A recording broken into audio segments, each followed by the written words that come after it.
पूरा concentrate illustration number 6 पे। Consider three charges Q1, Q2, Q3 each equal to Q at the vertices of an equilateral triangle of side L. What is the force on charge Q placed at the center of the triangle as shown in figure? ऐसा सब मैंने पहले तुम्हें करवाया है, एक बार फिर से रिपीट करवा देता हूँ। बोला एक ट्राइंगल है, इक्विलेटरल ट्राइंगल, और इक्विलेटरल ट्राइंगल में जो तीनों साइड्स हैं वहां पे चार्ज है सेम Q। एक है A, एक है B और एक है C। ठीक है, तीनों पे चार्ज सेम है, स्मॉल क्यू और स्मॉल क्यू। बोला एक सेंटर पे बड़ा एक चार्ज है। कौन सा चार्ज है सेंटर पे? Capital Q। Plus capital Q पे जो तीनों फोर्स लगाएंगे उसका रिजल्टेंट क्या होगा? तो रिजल्टेंट के लिए पहले डायरेक्शन देखनी पड़ेगी। तुम्हें पता है सारे चार्ज पॉजिटिव हैं, तो पॉजिटिव चार्ज आपस में रिपेल करते हैं। तो पहले स्मॉल q जिस कैपिटल Q को फोर्स लगाएगा उसकी डायरेक्शन होगी नीचे की तरफ। ये वाला Q जब इस Q पे फोर्स लगाएगा इसकी डायरेक्शन होगी इस तरफ, और ये वाला Q जब इस पे फोर्स लगाएगा इसकी डायरेक्शन होगी इस तरफ। मतलब नीचे जो है वो फोर्स A है, A लगा रहा है, ये लगा रहा है B और ये लगा रहा है C। तो इसमें मैं लाइन बना दूं बीच में, तो ध्यान से नोटिस करो तो A वाला फोर्स नेगेटिव y एक्सिस में है,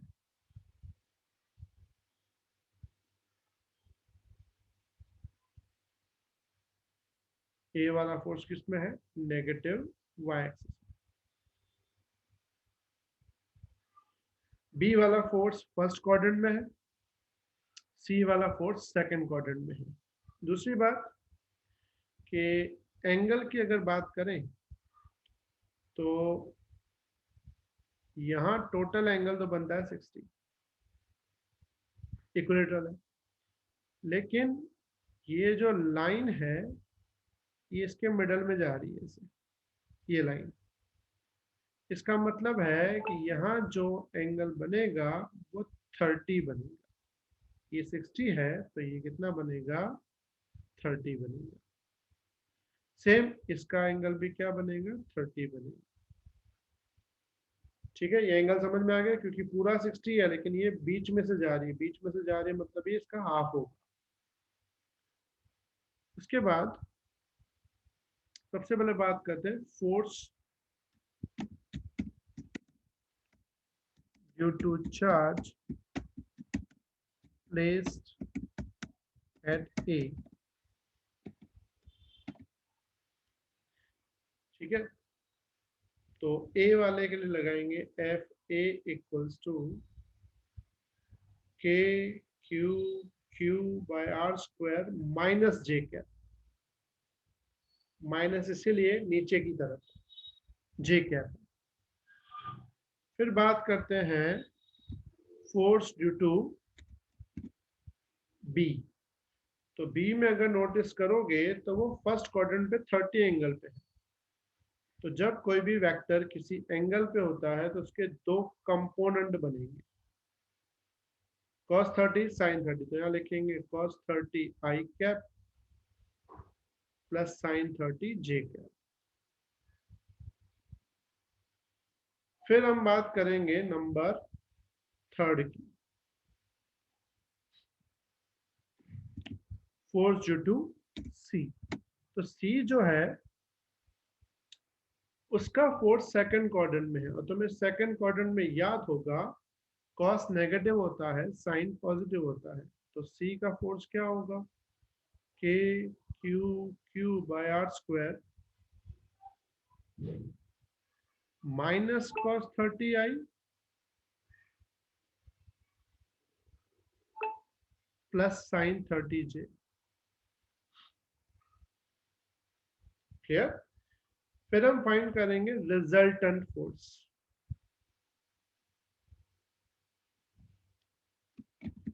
resultant force on charge capital Q।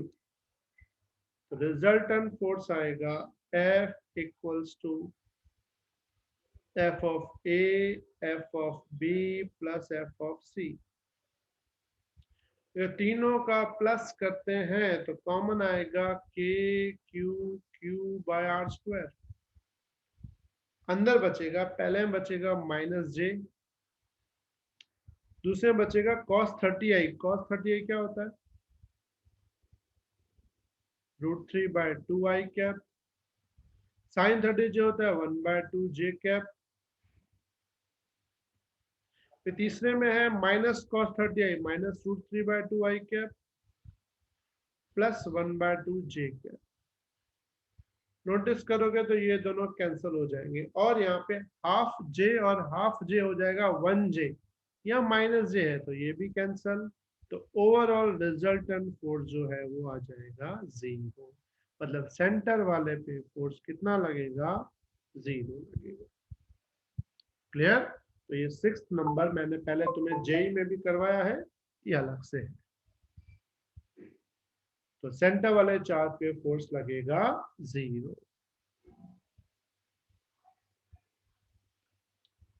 अब हम सॉल्व करेंगे number 7।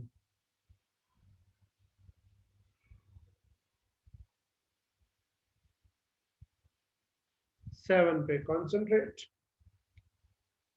Consider the charge Q, Q and minus Q.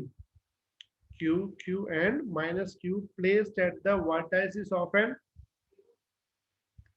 equilateral triangle as shown in figure. What is the force on each charge?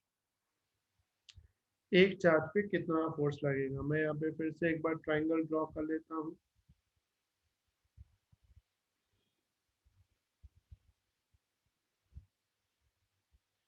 तीन charge है, एक यहाँ पे है Q, यहाँ पे भी है Q, यहाँ पे भी है Q। सॉरी, यहाँ पे -Q है, दो प्लस एक माइनस है। मतलब तीनों पे इंडिविजुअल फोर्स फाइंड करो। तो सबसे पहली बात, तीनों के फोर्स का मैग्नीट्यूड सेम होगा। क्यों सेम होगा? क्योंकि चार्ज की वैल्यू सेम है। तो पहले बात तो यहाँ पे लिख देंगे simple, here magnitude of force between any two charge is same, which is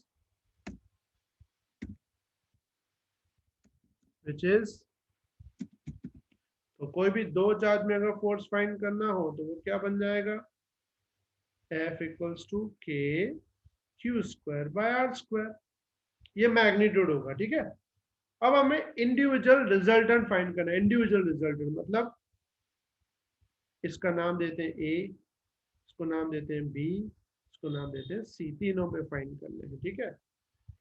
और ये नेगेटिव Q है, ठीक है। सबसे पहले A पे बात करते हैं। तो तुम ध्यान से देखो, एक पॉजिटिव चार्ज है, तो इस पॉजिटिव चार्ज पे इस पॉजिटिव चार्ज का रिपल्जन होगा, लेकिन इस पॉजिटिव चार्ज पे C वाले का नेगेटिव चार्ज का अट्रैक्शन होगा। तो मतलब एक फोर्स यहाँ लगेगा जो B लगा रहा है, एक फोर्स यहाँ लगेगा जो C लगा रहा है।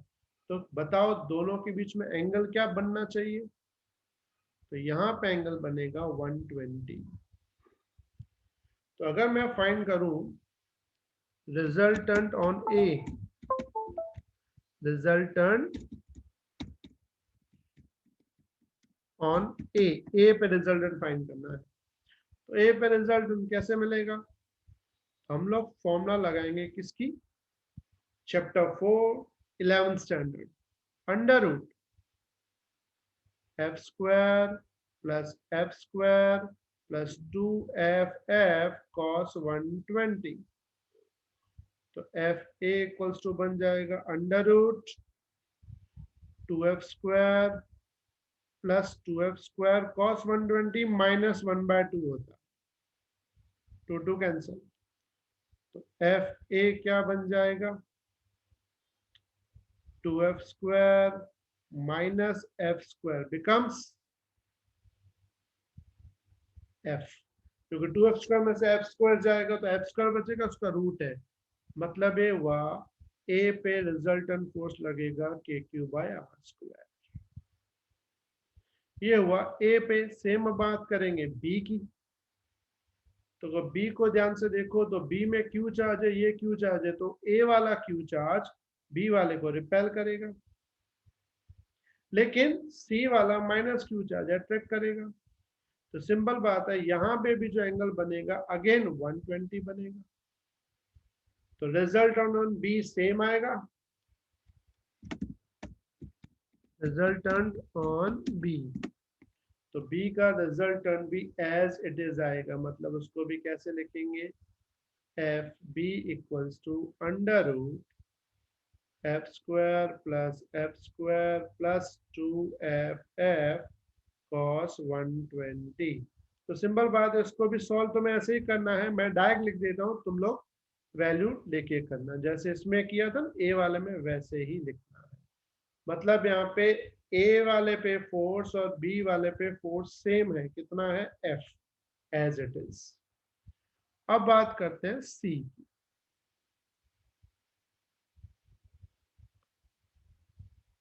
ठीक है, तो सी वाले पे फोर्स एफ सी फाइंड करेंगे अभी। तो सी वाले पे अगर तुम ध्यान से नोटिस करो, तो ये वाला क्यू चार्ज इस माइनस क्यू को अट्रैक्ट करेगा, ये वाला क्यू चार्ज इस माइनस क्यू को भी अट्रैक्ट करेगा, तो दोनों के बीच में एंगल जो बनेगा वो बनेगा 120, सॉरी 60।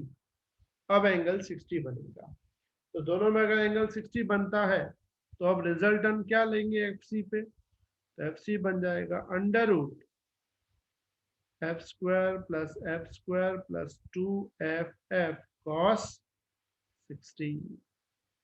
अब इसकी वैल्यू निकालेंगे, तो ये बन जाएगा 2f² प्लस 2f² cos 60 होता है 1/2, 1/2 में 2 कैंसल, तो ये बन जाएगा 3f²। तो इसका रूट करेंगे तो मिलेगा √3f, मतलब ये हुआ इसकी वैल्यू आएगी KQ²/r², लेकिन √3 आएगी, मतलब एफ सी की वैल्यू ए और बी से ज्यादा आएगी। क्लियर?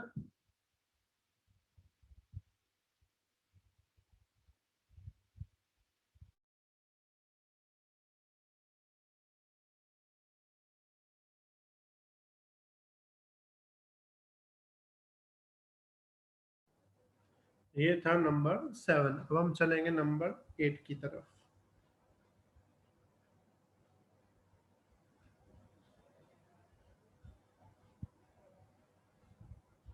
8 पे कॉन्सेंट्रेट।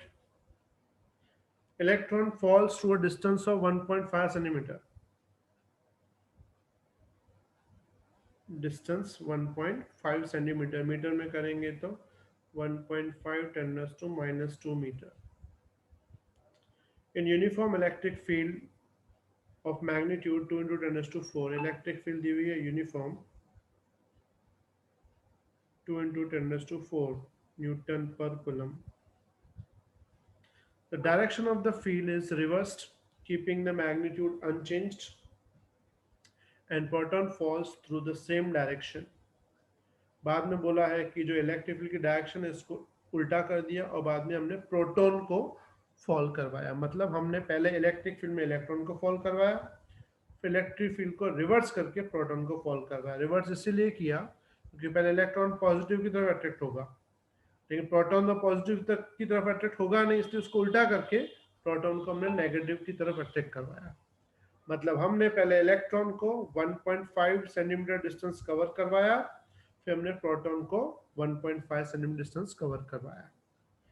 पूछा है compute the time of fall in each case, मतलब दोनों केस में फाइंड करो कि इलेक्ट्रॉन को 1.5 सेंटीमीटर डिस्टेंस कवर करने में कितना टाइम लगा, प्रोटॉन को कितना टाइम लगा। चलो टाइम फाइंड करना है। सबसे पहले force on charge, force on charge in electric field, force on charge in electric field। तो F इक्वल्स टू, फॉर्मूला हमने पढ़ी हुई क्यू ई, F होता है M A is equal to Q E. तो ए क्या मिलेगा, क्यू ई बाय एम, ये ए मिल गया। फिर distance travelled by charge particle in electric field. तो डिस्टेंस की फॉर्मूला हमने पढ़ी हुई है, d equals to U T plus half A T square, U T plus half A T square, जिसमें u यानी इनिशियल वेलोसिटी वो 0 होती है, plus half A T square. इसमें तो d बन जाएगा half A T square, 2 multiply में 2d is equal to A T square. हम t को बनाएंगे सब्जेक्ट, तो t बन जाएगा अंडर रूट 2d बाई ए की वैल्यू पुट कर देंगे, तो t बन जाएगा under root 2d by Q E by M, M जाएगा ऊपर, तो ये बन जाएगा 2dm अपॉन क्यू ई। अब ये जो फॉर्मूला हमको मिली, इस फॉर्मूला से हम दोनों का टाइम फाइंड करेंगे, इलेक्ट्रॉन का भी और प्रोटॉन का भी। सबसे पहले टाइम फॉर इलेक्ट्रॉन, इलेक्ट्रॉन के लिए फॉर्मूला सेम यूज करेंगे, T E equals to under root 2d mass of electron upon charge of electron E. अब वैल्यू पुट करते हैं, 2 सेम, डिस्टेंस है 1.5 सेंटीमीटर यानी 1.5 × 10⁻²। मास ऑफ इलेक्ट्रॉन, तो मास ऑफ इलेक्ट्रॉन हमने पढ़ा था 9.1 × 10⁻31 divide by charge of electron 1.6 × 10⁻19 और इलेक्ट्रिक फील्ड दिया है 2 × 10⁻4। अगर हम इसको सॉल्व करें, 2 × 1.5 × 9.1 डिवाइड बाय 1.6 डिवाइड बाय 2, तो ये बन जाता है अंडर रूट 8.53 × 10⁻²। अब पावर इसका कितना है, 19 ऊपर आएगा प्लस में हो जाएगा, -2 है, -31 है, फिर -4 भी है, तो ये बन जाएगा 10⁻−18। इसका रूट करेंगे, तो पहले हम 8.53 का रूट करें, तो वो मिलेगा 2.92 10⁻⁻9 सेकेंड। मतलब इलेक्ट्रॉन को इतना टाइम लगेगा, कितना, 2.92 10⁻⁻9 सेकेंड। अब हम बात करेंगे प्रोटॉन के टाइम की, टाइम फॉर प्रोटॉन।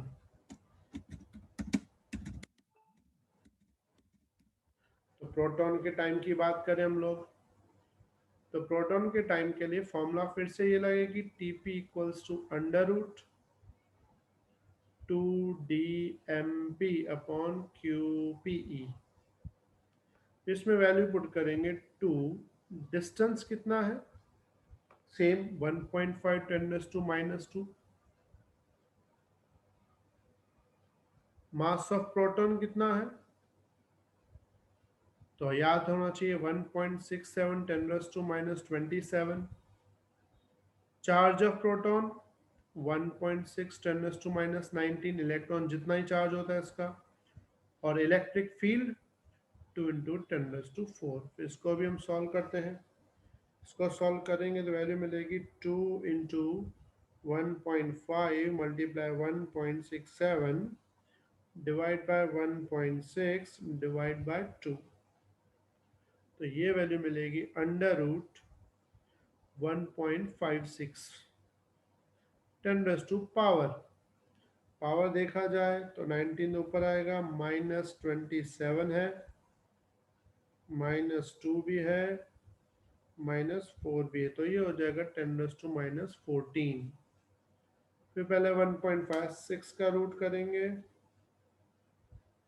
तो ये मिलेगा 1.25 10⁻7 second.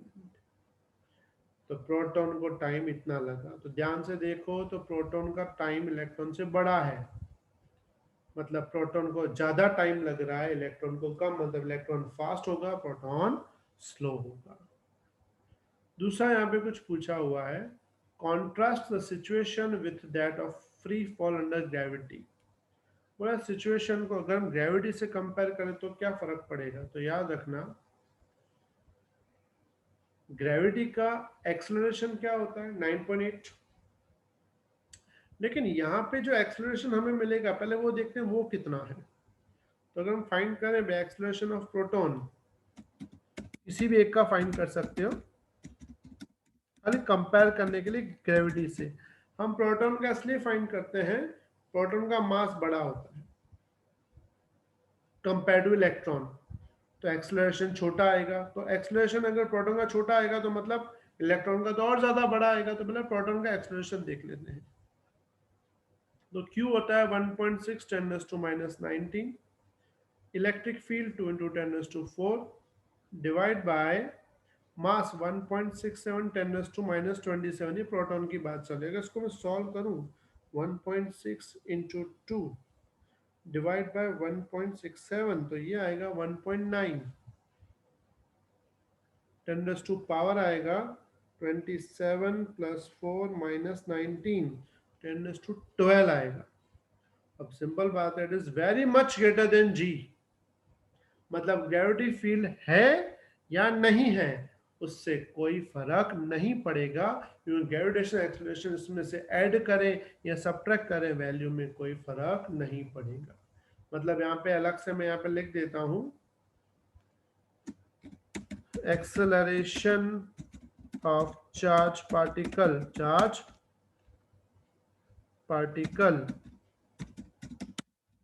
are very much high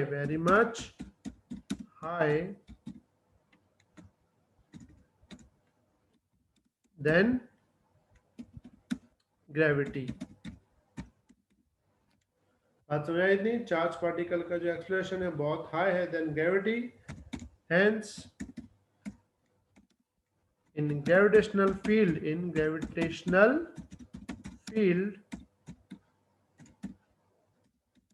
there is no change in time में कोई चेंज नहीं आएगा, टाइम क्या रहेगा, सेम रहेगा। इसको यहां लिख देता हूं साइड में।